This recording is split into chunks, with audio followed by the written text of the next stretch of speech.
Welcome again, everyone, to the latest in the New Life IVF webinar series, Getting to the Heart of Fertility. Myself and our Counselling Service Manager Extraordinaire, Dr. Sarah Nowicki, will be taking you all through the egg donor landscape.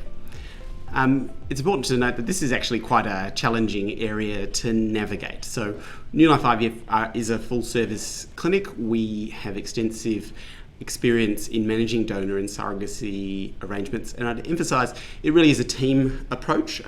We have a number of facets to the treatment, including evaluation by our fertility specialists. We have extensive involvement of our counselling team between donors and recipients, and we have a dedicated donor coordinator who collectively facilitate the process. We'd also have people coming to their egg donation journey at various stages in their own fertility journey. Some might be just starting their journey, for instance, same-sex male couples who need to really begin identifying an egg donor and surrogate.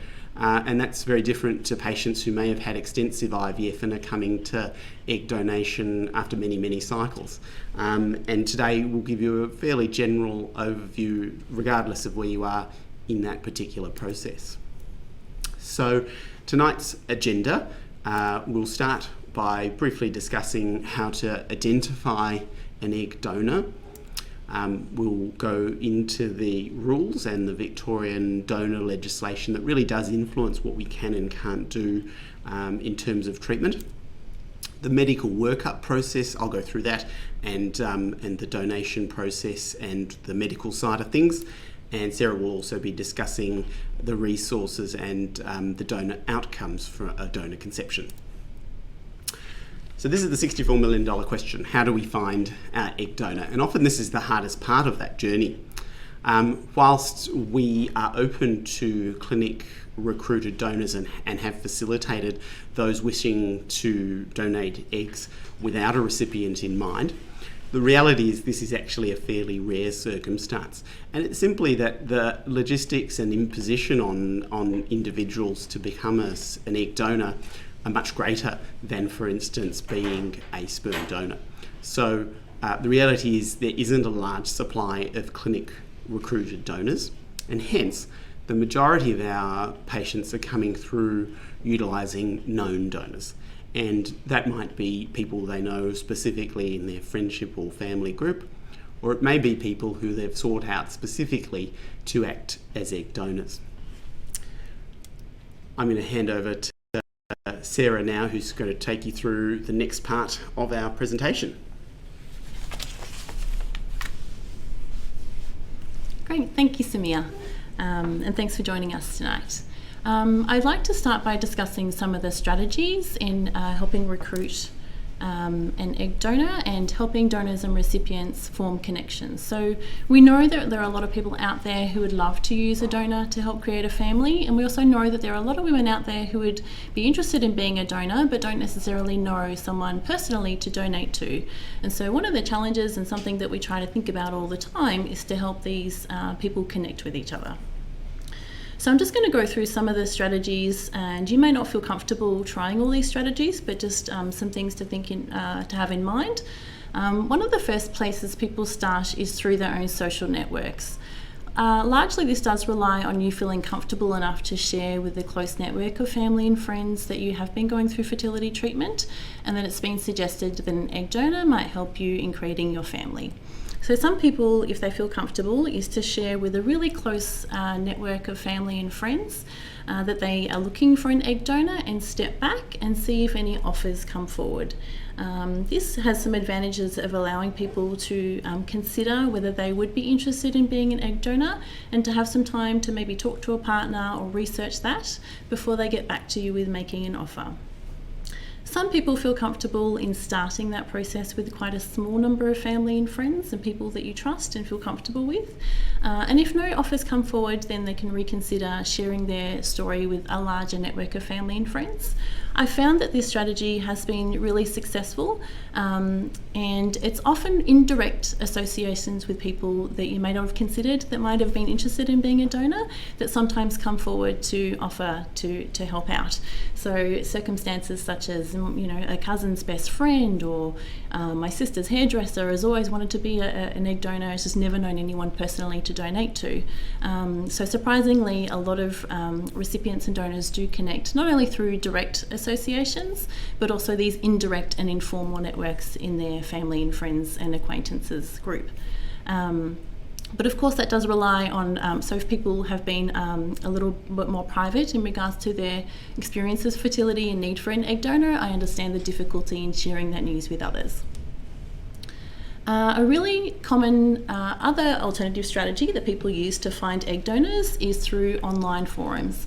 So there's several Facebook groups and forums that have been quite popular in Victoria and across Australia in helping people recruit and connect with each other in the online community.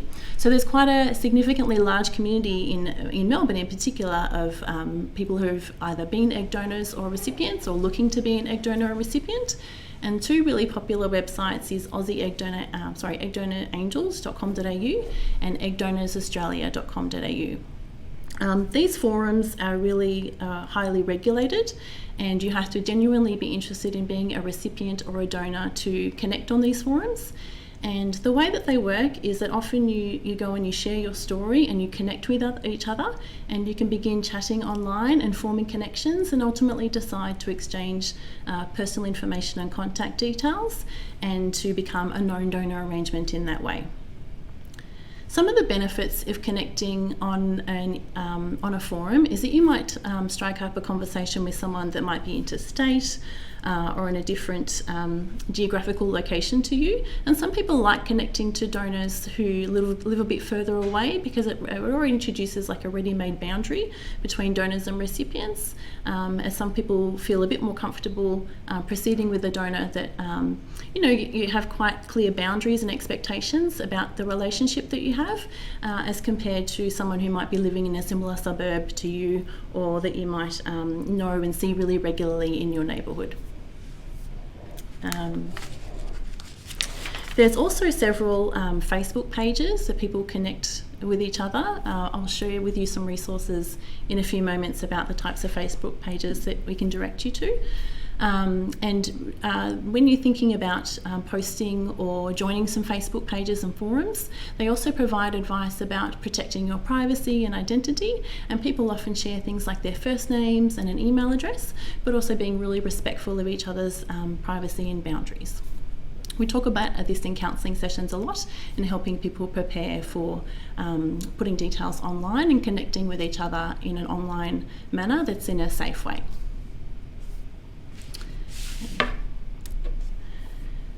Another really common place that donors and recipients connect with each other is through printed advertisements.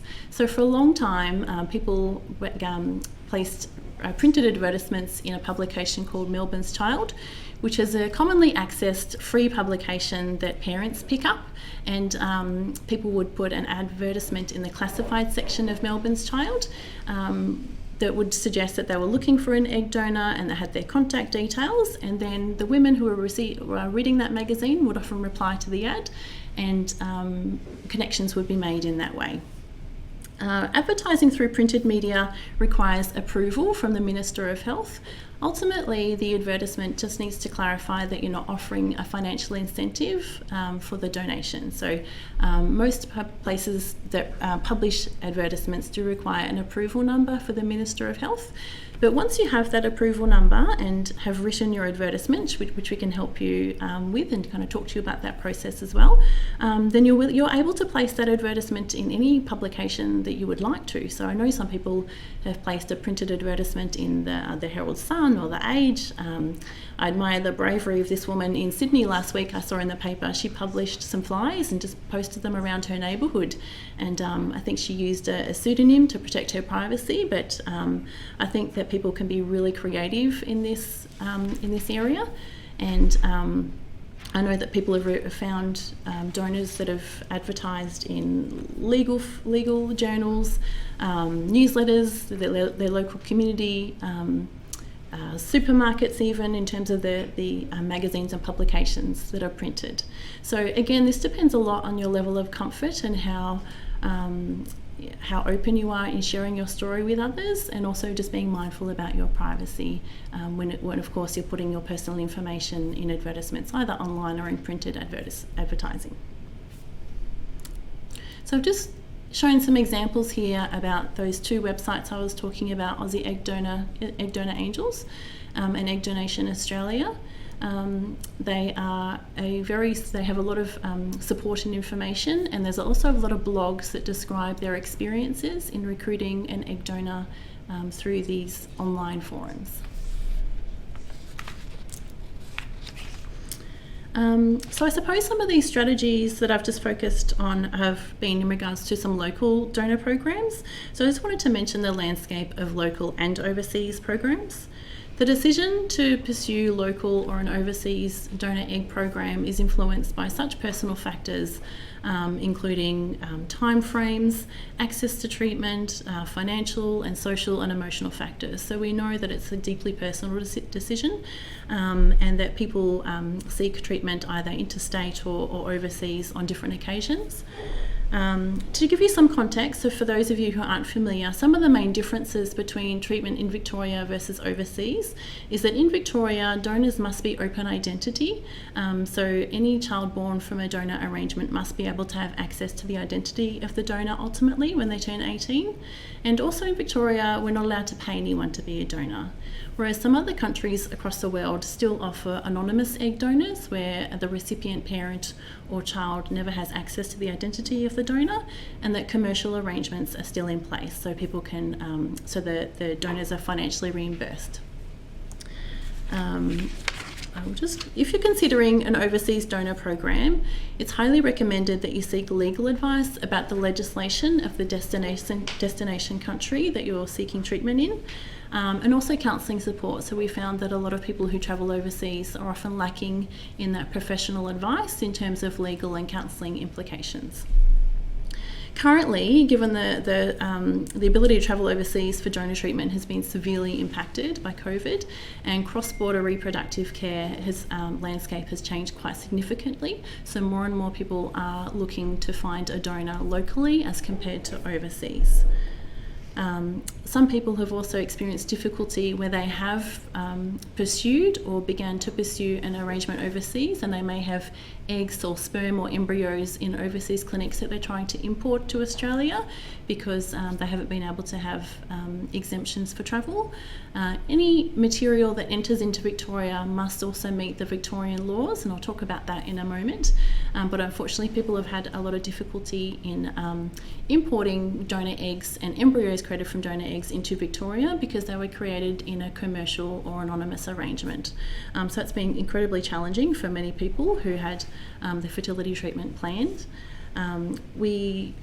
If you'd like to read some more about cross-border reproductive care, then VARTA have an excellent resource which talks about patient and physician prompters, just some excellent questions to ask an overseas clinic if you're thinking of travelling overseas or interstate. And I just wanted to acknowledge, I know that it can feel really overwhelming and hard to find a donor locally, but I hope tonight does provide you with some strategies to consider finding a local donor. And I also just wanted to mention that VARTA reported in their last financial year that there were 697 babies born from donor programs in Victoria, which is an incredible number of families. So I just want to, there is possible to find a local donor, and there are certain strategies that you can take to try and help you create the family that you're really trying to create. So moving on to some of the Victorian legislation. So as I was mentioning, all donors in Victoria are registered on a central register. So VARTA, which is the Victorian Assisted Reproductive Treatment Authority, they are a regulatory body, and they maintain a central register of information which contains the donor's details, the child's details, and the recipient's details. And what that means is once a child turns 18, they do legally have the right to the identity of the donor at that stage. One of the other main parts in Victoria is that donors can't be paid. Recipients, of course, can pay for the treatment expenses involved with sperm donors. Obviously, their medication expenses and any treatment cycle expenses are covered by the recipients. Recipients are also allowed to reimburse for things like parking when they come to appointments at the clinic, but the motivation of the donor needs to be altruistic, so they just can't reimburse them in a commercial way for the donation. There is a 10-woman limit for donors. It's quite rare that a woman would donate to up to 10 women, but legislatively there is a 10-woman limit for any person in being a donor. And it's quite clear, so when we go through the counselling and consenting process, the donors sign consent forms to say that they're giving away their legal rights and responsibilities and are not the legal parent of any child born. And recipients go through similar counselling and consenting process that talks about that they're accepting responsibility for any child to be born, and that they will be on the birth certificate and have full legal rights for any children that are born from the donor arrangement, which suits everybody. Also in Victoria, donors do have an ultimate say in the consent to storage periods for eggs or embryos created with donor eggs, and also disposition decisions. So what that means is if there's leftover embryos at the end of a cycle, and if the recipient has finished their family, if the recipient would like to dispose of the embryos or donate them to research, we also need the original egg donor's consent for that as well. So this is thoroughly discussed with everybody in the counselling process. And I'm just going to hand over to Samir to talk about some of the next steps involved in some of the medical procedures.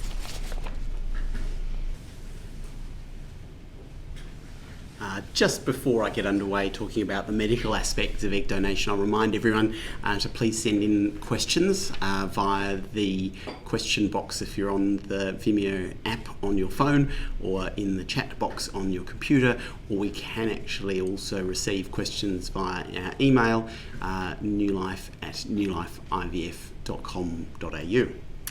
So I'll be talking a little bit more about the medical aspects and the evaluation of egg donors. And the question always is asked, who can be my egg donor?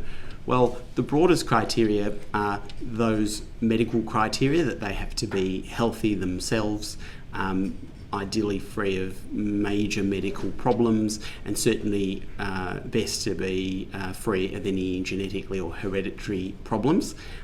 We ideally suggest egg donors to be between 25 and 35 years of age, although we will accept donors above the age of 21. And ideally they themselves would have completed their family or have proven fertility, although this isn't mandatory. We do work with some egg donors who have themselves not had children.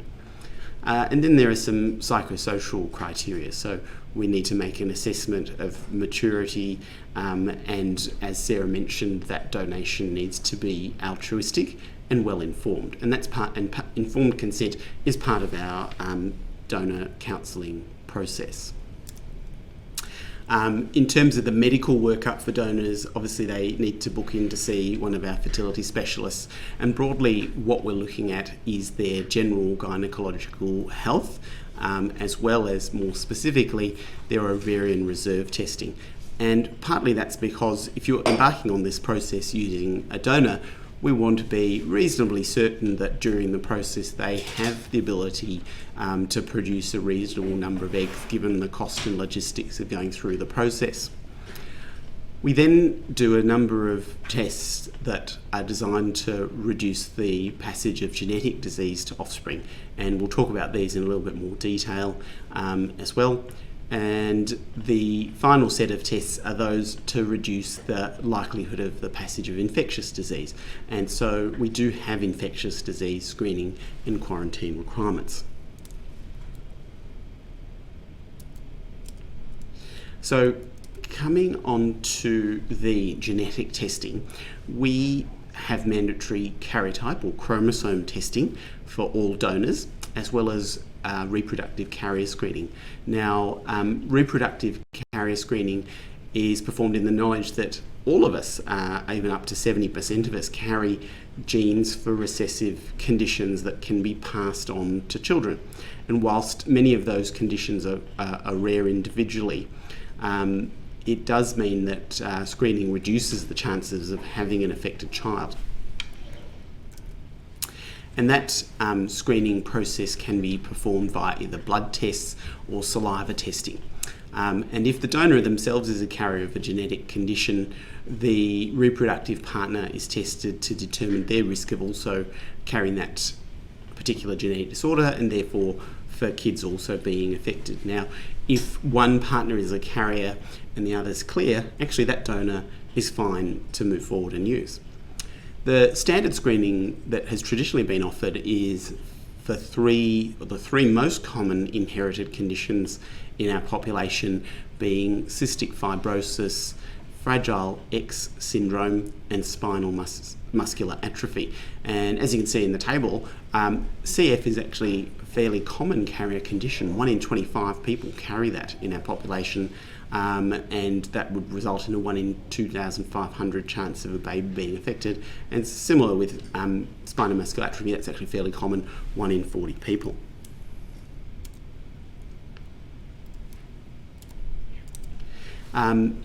More recently, extended screening has become more common, and that screening actually looks at hundreds of recessive conditions. So some of the more common panels are roughly 300 recessive conditions, although there are panels with even greater numbers. And the test that we're using at the moment is run by a company called Eugene, and they actually can send the test kits out to donor and recipient families, and that can be done via a home saliva test and returned to the clinic. And that particular test, I believe, is 288 recessive conditions. It is an option for the known donors. In terms of the further evaluation, well, we take a general history about their personal and family history.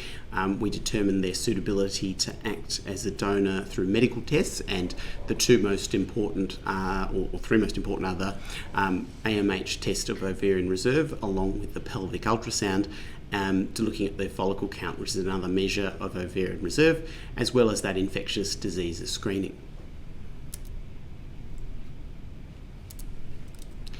In terms of the cycle itself, to become an egg donor, you essentially go through the first half of the process that you would otherwise have for undergoing IVF. And that includes the stimulation medication, the ultrasound and blood test monitoring that culminates in the egg collection after about 2 weeks of medications. That's performed at our facility in Box Hill. And there is the option of creating embryos for a fresh blastocyst transfer to the recipient, or to freeze embryos. I'm just going to hand back to Sarah now, who's going to take us through our next part of our presentation.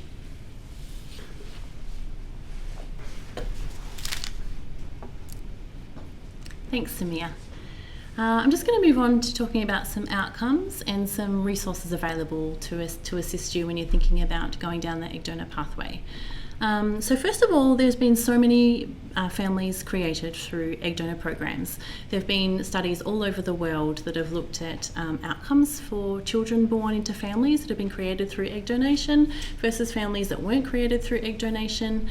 And studies have varied, but ultimately they've looked at things like their developmental milestones in terms of their physical, social and emotional well-being, and any other significant developmental markers through childhood and through adolescence. On a whole, they found that children born from egg donor treatment programs fare very similarly to naturally conceived counterparts. So in other words, that there really aren't many differences in terms of outcomes for children born through donor treatment versus children that weren't through donor treatment. There are just so many factors that are involved in outcomes of families though. So one of the most important things that influences a trajectory of a developmental milestone for a family, for a child, is things like attachment and bonding. So if a child has a loving parent and they form a secure attachment, that's one of the most important things, whether they have a biological connection to that parent or not. That attachment and bonding is a significant factor in healthy outcomes. Another significant factor that's talked about a lot in terms of outcome research is disclosure and how and when disclosure occurred. So the research is quite clear these days that it's in the best interest of the children that they know from a young age that they were donor conceived, and that there are a lot of books and resources that help introduce this idea to a child from a really early age. All families are different and all parents are different, and how and when and who they tell is their personal decision, and can just be guided by resources and interactions with other families that have used donor in their own way. So the literature certainly suggests that if a child knows from a young age, and studies suggest even the age of 1 or 2, introducing children's books that talk about the story, that the way that they were conceived, and like mummy went to a special doctor and a special woman gave a gift, using making a cake analogies. There's some beautiful books that are out there that explain donor conception in a really simple, age-appropriate way. And it just becomes a story, and the child learns this story, and it's a very gradual unfolding of information. And that has shown to have really good outcomes for children who were disclosed from a young age. And it's just multiple conversations over many years. Ultimately, one of the main factors in that is the child is very special and loved and wanted. Is a very positive, beautiful thing that a donor helped create them and bring them into the world. In comparison, there were some studies that have shown that some of the older children, so children that are in their sort of 20s or late 20s at this stage, where secrecy was more common practice a long time ago. So children that have found out when they were adults or a lot later in life have had some difficulty in adjusting to knowing that they were donor conceived, and it's just had some complexity introduced complexity in some of their relationships with key attachment figures. So definitely attachment and bonding and disclosure play significant roles in outcomes of families. One of the things that we talk a lot about in counselling, so pre-treatment counselling, is just having clear expectations between donors and recipients about things like ongoing contact and relationships and boundaries, and what that might look like. Obviously, this is largely dependent on the relationship that we have with your donor. So if your sister or your best friend is a donor, then we have quite different conversations as compared to someone who has an egg donor that they've met through an online forum and has only met a handful of times. So we talk a lot about expectations in the future, and we know it's really hard to think about how you might feel in 10 years or 5 years' time, but we do try to make sure that everyone is as much as possible on the same page at the start and has similar ideas about whether they want to have a significant role in a child's life, whether they, so some people talk about when they've met through a forum or through an acquaintance and they don't have a significant relationship with each other, that they might send a photo once a year or have an update every now and then. For a lot of the donors, they just want to make sure that everyone's happy and well. So donors often talk about how they're not looking to be a mum, they're not looking to have a significant role in the child's life. They're there and they're willing and they're able to be accessed by a child or an adult if they wish to have that, and are just really curious to know that everything's okay, which is also quite helpful to talk through that process in the counselling. And it's a really big decision for a recipient to go ahead and have treatment with someone else's egg, to have a baby, and there's a lot of anxieties and a lot of fear and a lot of emotions that go along in that decision making. And so we talk all about that in counselling and just make sure everyone feels as comfortable as possible in making informed decisions and has clear expectations about the future. Additionally, just in regards to touching on DNA testing, so there's just a rapidly increasing use of DNA technology like Ancestry.com, and people who didn't know that they were donor conceived or didn't know the identity of the donor are finding out very easily who their donor is through some DNA testing website. So there's been a lot of webinars, and VARTA has put on a lot of seminars lately about the end of anonymity and how it's kind of impossible to keep a donor's identity a secret these days. I just wanted to share with you some of the resources that we commonly show patients in their clinic. So there's some really good books. The books are getting better every year. So there's Susan Gollenbach in the UK wrote a great book published just this year, We Are Family. And there's also 3 Makes Baby. There's a workbook and these are books for parents to read. I think one of the common things that comes up for people is it's really isolating thinking about using an egg donor, and it's important to know that other people have been through this process as well and can just share insights and their experiences, which is really invaluable. And there's heaps of children's books. I've just shown a couple of examples there.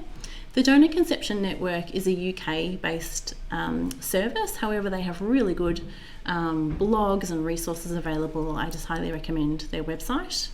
And I strongly recommend the VARTA website as well. They do have a Time to Tell seminar every year, so no matter how old a donor-conceived child is, whether they're 1 or 11 or 15, they have great strategies to help people disclose to their child that they were donor-conceived and just navigate so many issues and topics that come up along the way with the donor landscape. They also have a donor egg parent support group, and I just noted the next one is on Tuesday the 10th of August at 7:30 p.m. They have been online lately, obviously in the last year or so. Really accessible, really great support. So these are women who have been through, they've either been egg donors or have been recipients of egg donors before or thinking about the process, and they're just a lovely bunch of people who are more than happy to share their experiences with others. Kate Bourne, a counsellor, has written a book, Sometimes It Takes 3 to Make a Baby, a long time ago. It's been a very popular resource for many people proceeding with a donor egg pathway. And it also is a really helpful book for children of donors to help explain to their own children what's involved in being a donor and helping someone else have a family. We also, of course, have our New Life resources. So there is a donor tab on our New Life IVF webpage. So if you're thinking, if you're listening tonight and either thinking about becoming a donor, or if you are exploring egg donation for yourself and want to have some more conversations about how to find an egg donor and where do I start, and accessing some personalised support, feel free to click on that link. There are some more blogs and some information there that can help you as well. If you have a potential egg donor, in terms of what's next, one of the first things to do is to have an appointment with one of your fertility specialists. So the fertility specialist will just want to take a health history, as Samir was talking about, from the egg donor, make sure she's fit and able to be an egg donor, and we'll organise the screening tests and also the baseline ultrasound just to make sure her fertility is adequate to be a donor. Coinciding with this is a counselling process. So egg donors and recipients need to go through 2 counselling sessions under the Victorian legislation.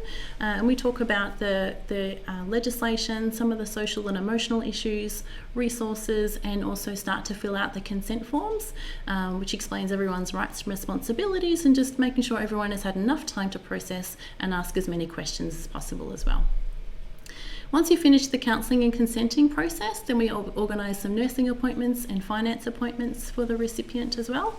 And then you're on your way to getting started, which is also the exciting part. Following tonight's webinar, if you have some questions, we know everyone's, as Samir was mentioning at the start, everyone's journey is very different. So if you'd like some more personalised help, please contact our amazing donor coordinator, Bernadette, on donor@newlifeivf.com.au. We have a great donor team and we all work really closely together, and we just want to make sure that you ask as many questions as you can and that we provide you with support every step of the way. We just have a wealth of experience at New Life IVF and just want to share as much as we can with you. And I think we're going to move on to some questions now. Great. Samir, I'm just going to hand over to Samir.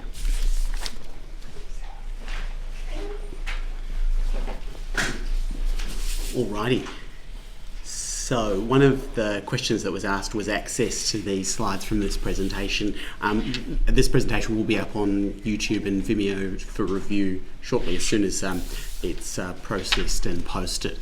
I have a few medical questions that have come through, which I'll start with. The first one is for the fresh egg transfer or fresh embryo transfer.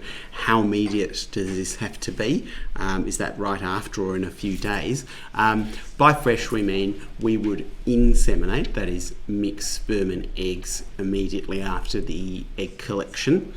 The recipient woman would be on hormone preparation to be in sync to receive the embryo instead of it being frozen, and it does take 5 days to get to the blastocyst stage. So that fresh transfer happens 5 days after the egg collection. The next question, if you are using an egg donor from overseas, how do we ensure that the correct testing has been done? This depends on whether you're referring to going overseas to a destination clinic or working with a donor who's a donor or donor eggs that have come to Australia. I think I'll answer the first, and that is, well, it is a question to ask the destination clinic. In my experience, most of the overseas services have screening that's very consistent with what we do. That broad concept of wanting to avoid infectious disease, avoid genetic disease, and make sure that the donors are of a suitable age to have good pregnancy rates applies to most of the overseas programs. So unfortunately, that is something that you do need to address with the destination clinic. Of those international egg banks, usually again they're fairly consistent with their screening and genetic testing criteria. Just because, well, clearly if they're dealing with a large volume of donors, they can't afford to miss conditions, serious genetic and infectious diseases conditions. So it is something to ask the destination clinics if you're going down that route. There's a couple of questions about the improvement in outcomes by using donor eggs. The first being, how much does it increase chances for live birth for women with poor egg quality, and how much does it increase chances for live birth for women over 40? And these are great questions because this is what I discuss with my patients on a day-to-day basis.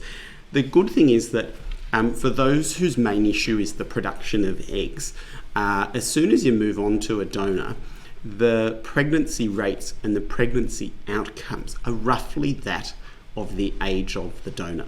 The interesting thing, the ability to carry a pregnancy for those without a physical cause of infertility, so by physical I mean severe scarring of the uterus like Asherman syndrome, if it's simply the production of eggs, the pregnancy rates that's achieved from a donor egg is exactly that of the age of the donor.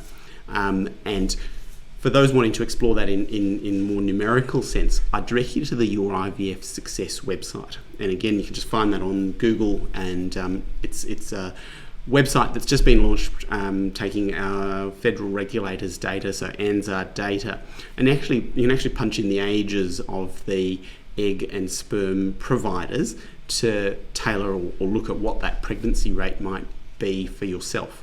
And if you play around and put in different numbers, you'll see what a remarkable effect age does have on pregnancy rate.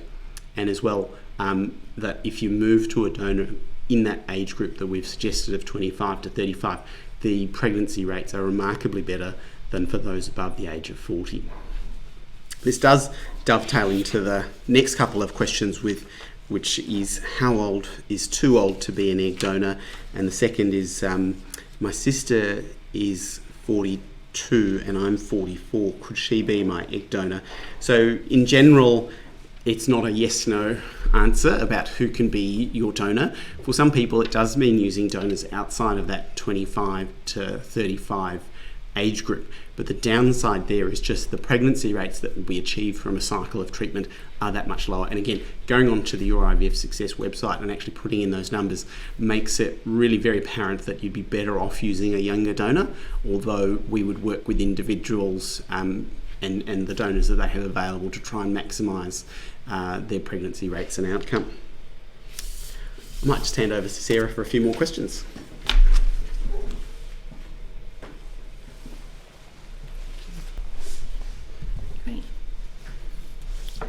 Thanks, Samia. Some great questions coming through. So actually just leading on from a question that Samia just answered about the criteria for an egg donor. So some people have an egg donor who might be 40 years old, but it's someone that they trust completely and they feel very comfortable with. So I know sometimes we need to balance the medical assessment of the donor versus the emotional factors and the comfort of recipients and donors, and making informed decisions and just looking at all factors involved in the particular donor that you would like to use and making an informed decision together in that way. We have a question, do the recipient and the donor do joint counselling? Yes, so commonly we do like to do the second counselling session as a group counselling session. It's not compulsory, but we just think it works a lot better because I usually meet the donor party and the recipient party separately first. We're kind of talking about the same things anyway, so typically for the second session it's a lot easier to just have everyone in the room together or on Zoom together and to talk about all the issues. So one of the most important things is good communication between the donors and recipients, so it's really easy and just a lot more productive when we have the second session as a group session. However, we know that conflict, schedules don't always align perfectly, and it's sometimes hard if there are if there's a two-parent recipient family and a donor and their partner. It's hard to get 4 people's schedules to align perfectly as well. Do donors get to choose who they donate to if they are donating to New Life IVF? No. So under the legislation, if you donate through a clinic program, it's illegal to direct your donation. So in our sperm donor program, for example, our sperm donors donate to New Life IVF. They are not allowed to say that only a particular type of recipient is able to use their sperm. So if a donor feels quite strongly about the type of recipient that they would like to donate to, then we would suggest alternative pathways or not becoming a clinic donor. So there's known donor arrangements or just different pathways to find an arrangement that's suitable for them. Another question, how can you stay anonymous on the Facebook pages? Doesn't your profile name and photo show? I haven't been able to join, try as I might, some of the Facebook and forums, because you genuinely have to be an interested party in being a donor or recipient. So when the counsellors try to get involved and see what's happening, the moderators don't allow us. So my understanding is that yes, that it does show your name and profile. I know a lot of people specifically set up different Facebook accounts or separate emails that are anonymous and non-identifying and may just have a pseudonym or like a first name or a nickname or something like that. So some people do set up separate profiles and separate email addresses if they're wanting to protect their anonymity. Do you have donors in Australia available? From time to time, clinics do have women interested in being an egg donor but don't necessarily know anyone to donate to. As Samir was mentioning at the start, most women, because they need to go through most of an IVF cycle, because it is quite a detailed process, most egg donors do want to know the recipient that they're donating to. So clinics rarely have egg donors that just want to donate through the clinic. That's why the known donor pathways are a lot more successful in finding an egg donor. And they are all the questions for me. So I will keep the questions coming through, and don't hesitate to contact the counselling department through New Life. But I will hand over to Samir with some more questions. Alrighty, I've got the last couple of questions here. Now, the first one is, do we need to undergo tests for donor eggs? And I'm assuming that means as a recipient of a donor egg or embryo, what sort of testing do you need to undergo? It would be just the same sort of basic fertility evaluation that you'd have when you first meet your fertility specialist. And the main thing there would be things like the pelvic ultrasound to make sure there's no polyps or fibroids or anything that would impede the donor egg embryo from implanting. And of course, for those who have specific medical concerns, things like blood pressure, anemia, iron deficiency, there may be those sorts of tests that we would work up pre-pregnancy just to ensure the health of the pregnancy. But it is the fairly straightforward fertility workup that you would have when you meet your fertility specialist. The next one, in fact, we had a couple of questions just regarding costs. And costs do vary significantly according to the situation you're in. I'd encourage you to reach out to our donor coordinator for more specific information on that.